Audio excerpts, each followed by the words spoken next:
જંગલ. જંગલમાં ઘણા બધા પ્રાણીઓ રહે. એમાં એક ઊંટભાઈ ખાવાનું શોધતા શોધતા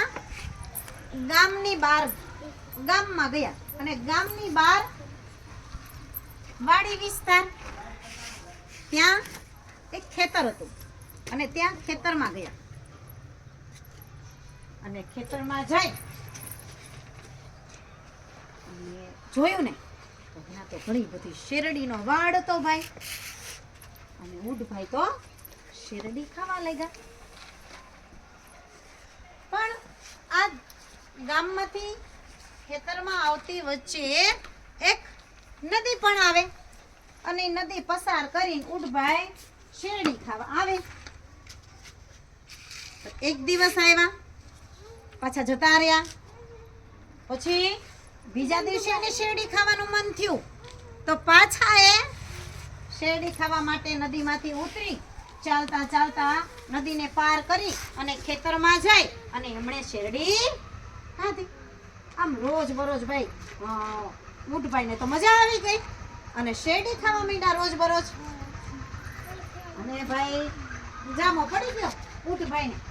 અને આ બાજુ ખેતરના માલિક આવીને રોજ જોવે કે હાડું આ ખેતરમાંથી શેરડી ખાતું કોણ હશે ઘડીએ ને ઘડીએ, અને આ ખેતરમાંથી શેરડીનો વાડ કેમ સાફ થઈ જાય છે.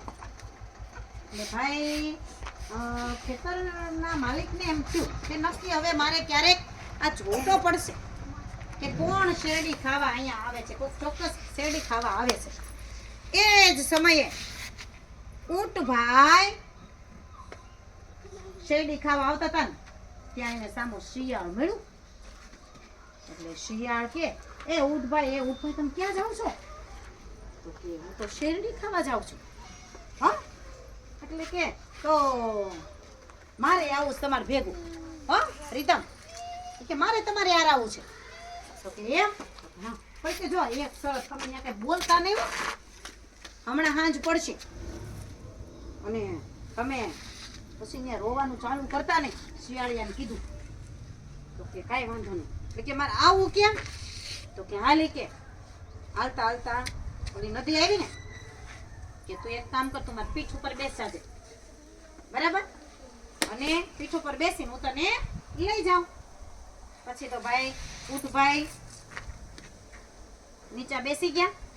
પછી એની ઉપર શિયાળભાઈ બેસી ગયા. પછી ઊંટભાઈ ઊભા થઈ ગયા અને ધીમે ધીમે કરતા નદીમાં ઉતરા. ધીમે ધીમે ઊંટભાઈ આગળ જાય અને શિયાળભાઈ ની માથે બેઠા હતા. ધીમે ધીમે કરીને એને નદી પાર કરી. પછી કોની પાસે? ઊંટભાઈ ની માથે કોણ બેઠું હતું? કોણ બેઠું? શિયાળભાઈ ની માથે બેઠા હતા, ઊંટભાઈ ની માથે. બરાબર? ચાલો પછી એમ કરતા કરતા ઓલે પાર ગયા.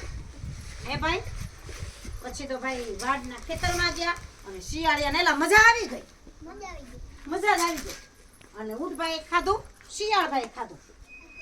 પછી ઊંટભાઈને જવાનું થયું તો ઊંટભાઈ કે શિયાળભાઈ હાલો હવે જાય આપણે ઘરે. તો શિયાળિયો કે મારે ના, મારે તો એ રાત રોકાવ, મને તો મજા આવી ગઈ. હો તો કે પણ તમે બોલતા નહીં હોય કે હું જાઉં છું કે. તો કે કઈ વાંધો, હું અહીં રોકાય. હો અને ઊંટભાઈ તો ભાઈ શેરડી ખાઈ તો વયા ગયા. પાણીમાંથી થઈને નદીમાં થઈને તો ઘરે વયા ગયા. અને આ બાજુ શિયાળિયું રોકાણું. હો પછી શિયાળભાઈ રોકાણા ને ત્યાં રાત પડી અને ઓલો ખેતરનો માલિક રાતે ત્યાં ધ્યાન રાખવા આવે. ત્યાં ખેતરનો માલિક આવ્યો હતો અને આ બાજુ શિયાળે એવી આમ ઠંડીની ઋતુ સરસ શિયાળાની. અને એમાં શિયાળભાઈને તો ઠંડી લાગી ને ભાઈ રોવાનું ચાલુ કર્યું. શિયાળિયું કેમ બોલે?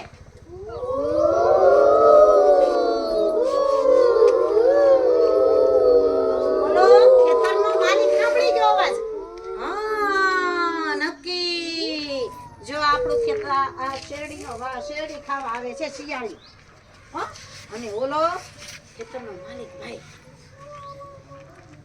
હાથમાં લાકડી દંડો લઈ જ્યાં રોતું તું ને ત્યાં ગયો. અને ઈ બાજુ તો ભાઈ રોતા રોતા ઓલું ખાતું હતું અને હર ખાઈનો શિયાળિયાને ઢોકાયું અને ઓય ઓય ઓય ઓય કરતો શિયાળિયો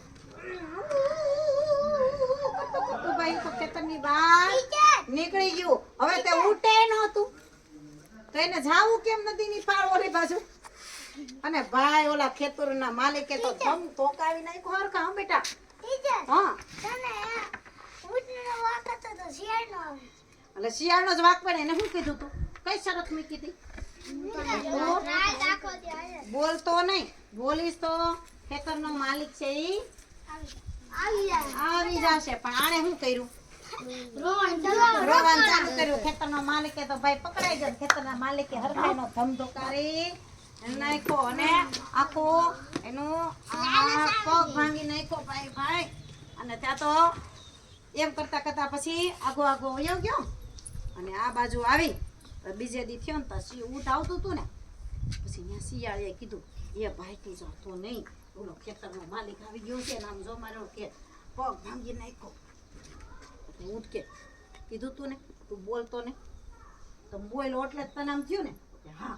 તો હવે કે બાપા આપણે ક્યાંય ત્યાં વાડમાં શેરડી ખાવા જવાય કે તું મારી પીઠ ઉપર બેસી જા અને આપણે ઓલે કાંઠે પાછા વયા જાય.